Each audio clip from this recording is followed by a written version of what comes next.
The South African Local Government Association says intimidation and access to power are the primary reasons behind relentless political killings in KwaZulu-Natal.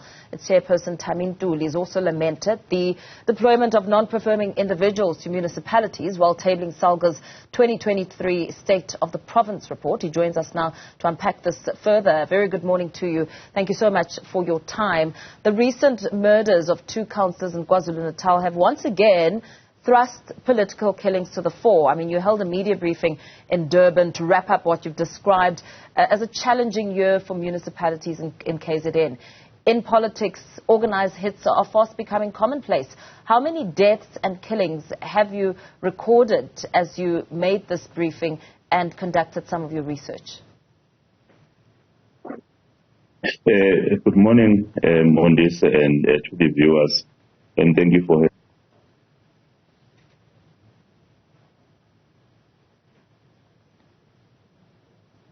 Okay, we are having that difficulty, but I believe we have him back. Yes, we're getting him back in just a moment. Of course, just talking about the escalating killings in South Africa, especially in the volatile province of KZN, politically motivated killings. Let's just go back now to our guests. If I can just ask you to unmute yourself as you please answer the first question, of course, talking about some of your outcomes. Sorry. Okay, we didn't quite hear the first part of your question. If I may ask you, please, to repeat that first part, just taking stock of some of your findings. Yes, what I was saying, out of 40 councillors who have passed on since November 2021, 18 were assassinated, which is the highest number compared to 17 who died of natural death and others because of car accidents and also suicide, which shows that KwaZulu-Natal is an unsafe province when it comes to the politicians. But not only the politicians, even the traditional leaders, it becomes very unsafe, which then we are saying this is a situation which is posing a threat as we go to 2024 provincial and national elections. That if what the Morane Commission raised as a factor which may be a cause to these killings, that some people are not accepting the outcomes of democratic processes, wherein when people were contesting, whoever wins, that one will not win, will orchestrate the killing of the one who won. And then we were saying SALGA, the way the number of the councillors is skyrocketing who are actually being killed, it poses also a threat as we go forward. Absolutely.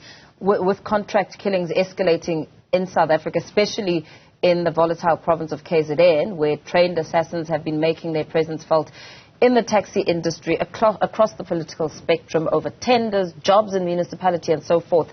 What would you say are some of the primary reasons behind these relentless political killings in KZN? I mean, you've touched about the greater impact, but where is the source? Well, we derive our understanding from the Morane Commission findings.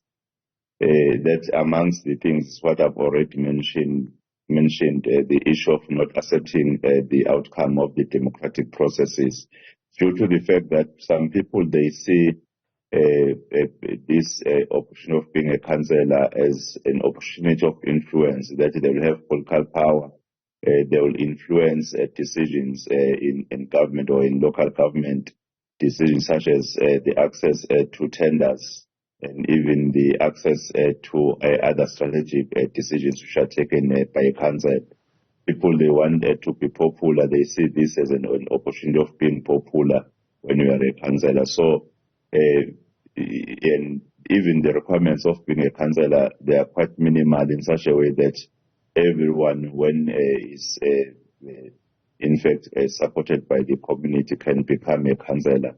So there are the things, in fact, which we are saying they are reason of this. And even what is happening in some municipalities, wherein there will be a fight for the tenders, the corruption, in fact, it may also be a reason, because you'll find that employees at times they're held at hostage by the politicians to say, do this, do that in terms of the decisions of awarding tenders or other things. And we are saying that maybe some of the reasons that are influencing this kind of crime.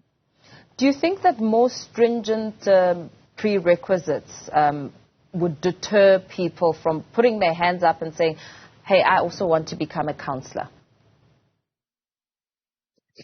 Yeah, I think that there is a need of reviewing the basic requirements of being a councillor, so that really it will not be an area wherein it will be easy for everyone to think that I can be a councillor, even if maybe people will be saying, using their democratic process, no, for now we don't qualify, we're choosing this one. If there could be some stringent requirements, I think can also mitigate the circumstance. Do you think more stringent in terms of qualifications, education? Are you talking about such measures? Yeah, absolutely. Any requirement that will be able to, in fact, cause not everyone to think that I can become a councillor, I think will help. You spoke about the Morane Commission of Inquiry. It was KZN's political assassinations which led to this inquiry, which heard evidence of murders, extortion, and hits on a number of individuals holding these key positions. The commission also stated that political parties should carry out political education about the practice of peaceful political competition. How should political parties be handling this in terms of disciplining their members to settle differences through peaceful means? What approach is needed? The political parties were, in fact, advised by the report through the recommendations that they need to educate their members, that democratic processes must be used to determine who will be playing what role. And they must understand then as members that numbers, in fact, are the one that will be used to determine, and they must be able to accept the outcomes of the democratic process. And I don't think that political parties have done that enough to educate their members so that they understand these democratic process outcomes. You touched on this one very briefly, but the increase in killings has left many leaders essentially on edge as these threats of violence against its leaders continue. Surely this now raises some serious concerns that political murders are likely to escalate ahead of next year's national and provincial government elections. Exactly. You see, when reasons for the killing of the politicians is informed by the failure to accept the outcomes of a democratic process, it means then that since we'll be engaging on another process to identify people who will be going to legislatures and national parliament, there will be conflict because most of the time we find that these killings are intra-political parties. Within a political party, same political party, you'll find people contesting and resulting to this kind of crime whenever it's not successful. That is our fear, that the failure to arrest the orchestrators, those who are the one who really send the assassins, because we have seen SAPs arresting some assassins in some cases, though not all the cases where a councillor was killed.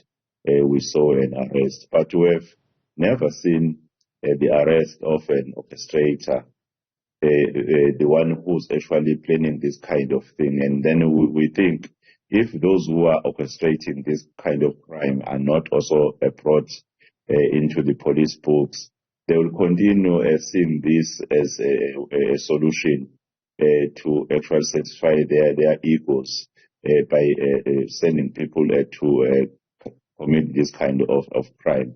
Hence, we are saying even the Commissioner of Police, Mr. Mkhwananzi, the Provincial KwaZulu-Natal, is on record saying KwaZulu-Natal is full of illegal guns when the killing of people is rife, even mass shootings, different leaders, traditional leaders, even the priests are also killed.